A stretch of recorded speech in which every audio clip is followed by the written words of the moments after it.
Boleh seafood eh? Boleh siapa bang? Sekejap, ni selalu kat FYP saya. Ni apa benda? Ya bang, ni saya. Memang sebiji. Ni sup baru kita. Ya. Sup maletang, abang kena try. Baik. Kalau tak sedap bang, abang jangan bayar. Saya belanja abang kan. Serius tak? Kau jangan cabar. Abang ambil level 3 punya. Saya cuba. Oi, 438. Ya bang, ni 438 boleh makan 10 orang bang. Besar punya bang. Mak dah tu. Sebiji lah dapat? Sebiji bang macam ni bang. Saya cabar abang, boleh. kan ambil level 3 tau. Aduh, ada cabaran pula ni. Abang buat pedas? Tak. Lemah lah bang. Lemah, memang lemah. Okay, terima kasih. Alright.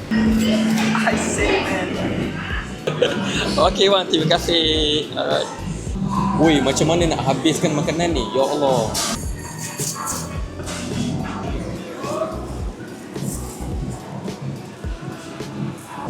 First time gak aku nak makan scallop ni.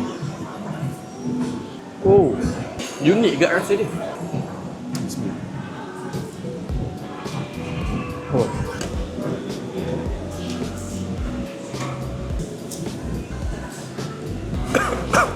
Kuah maletang dia ni sedap lah.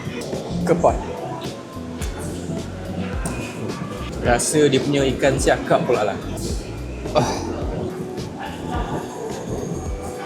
Weh, ni berbaloi kalau makan nak dekat 10 orang ni.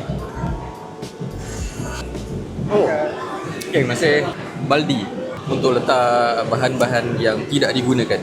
Aku rasa aku makan je sampai habis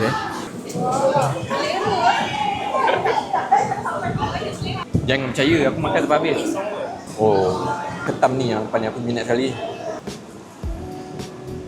Tapi aku nak tanya, macam mana makan seafood boleh dapat gout? Ada apa dekat seafood yang membuatkan kita dapat gout? I say man, banyak lagi ni.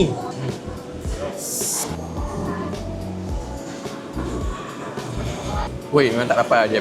Siapa yang boleh habiskan semua ni seorang? Zemat Neo boleh lah. Last kali, scallop. Semua ni bungkus. Untuk challenge kali ni gagal. Air pula 1 jug dia bagi, mampus. Tapi dia cakap tadi kalau tak sedap tak payah bayar kan? Tak sedap tak payah bayar kan? Tak sedap tak payah bayar. Banyak weh. Ini betul lah kena makan sampai 10 orang. Anyway. Alright, thank you.